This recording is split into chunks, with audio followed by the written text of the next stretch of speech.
Samahan nyo ako guys. Punta tayo ng Bulungan ngayon. Bibili tayo ng tingin tayo ng ng mabibiling ulam.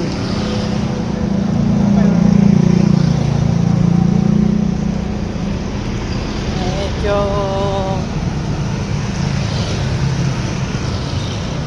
ayan. Lakad tayo dito sa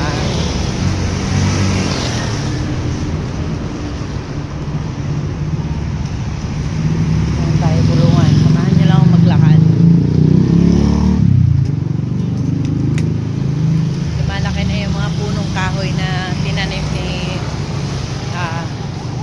former Mayor Eric Olivares para may karoon ng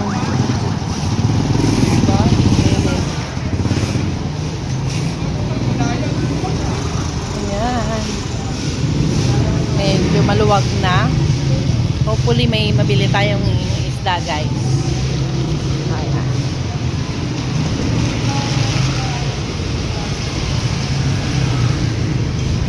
Kasi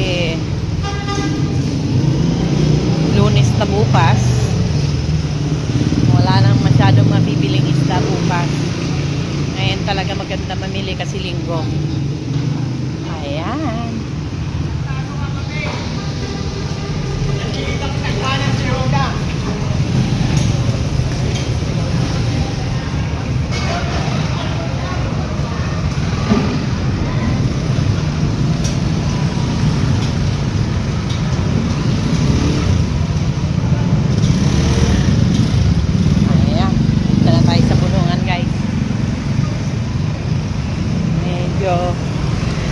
Kasi maraming motor at madulas ang kalsada.